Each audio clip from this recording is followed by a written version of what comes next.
ka-wonder! Andito po tayo ngayon sa Farmer's Market. Ito ang daming mabibiling mga isda. At dito daw may mga binibentang bagay-bagay o yung tinatawag na sperm sac o lalagyan ng itlog ng tuna. So tingnan natin kung meron dito. Kano ba ito? Ano ang mga luto na pwede natin gawin? Okay, so samahan niyo ako mga ka-wonder. Let's go! Ano tayo ng Bagaybay?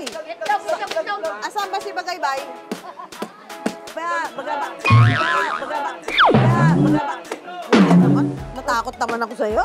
Bagaybay. Nasaan? Ah, ito. Ito pala. Ano ba itlog? Bagaybay po. Ay, nga itlog. Ito, itlog ng lalaki. Lalaki po. Oh, so ang bagaybay, itlog ng lalaking tuna. Anong luto masarap dyan? Adobo ma'am, sigang. Magkano kilo niyan? 250 po. Pulutan ba yan? Pwede pong pulutan. Pero Pwede ulam. ulam.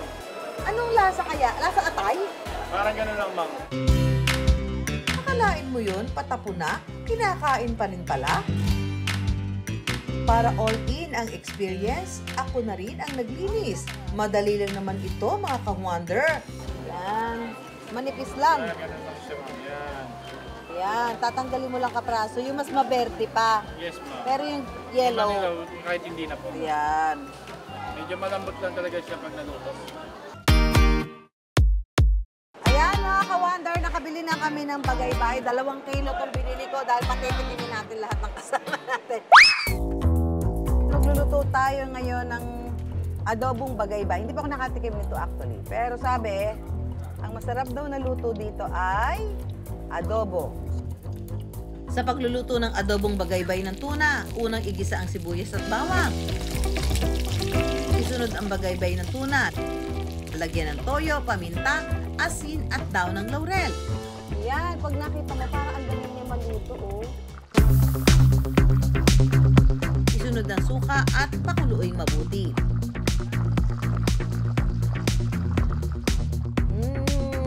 Bango ah. Parang siyang atay ng manok. Ah, exciting! Ano kaya lasa nito? Makalipas ang ilang minuto, luto na ang adobong bagaybay.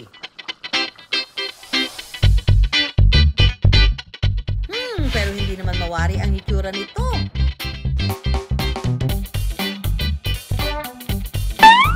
Ang lasa kaya?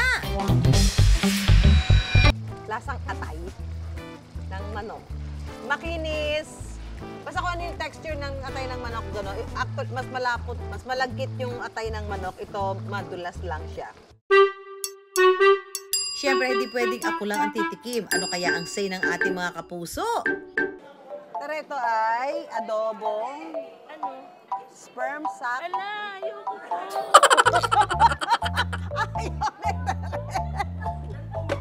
Bagaybay ang tawag dito, adobo. Sige, tingnan mo. Isang buo. Oo, siyempre, sinabi mo yung pinakamalaki.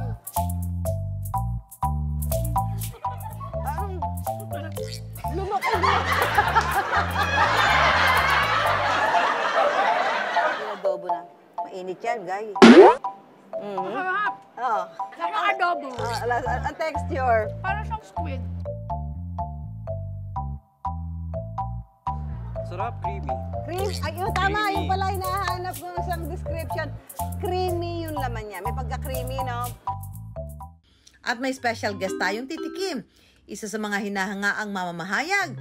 Ang Kapuso News anchor na si Sandra Aguinaldo.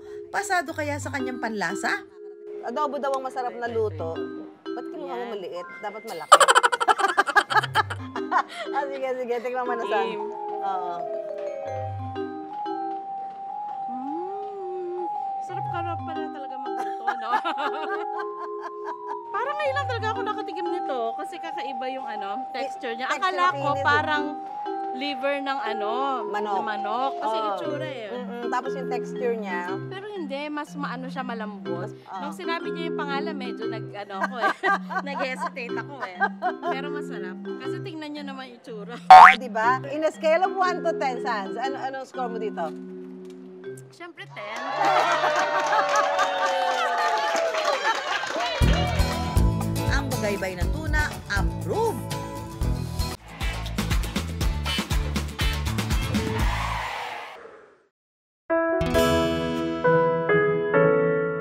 Bye!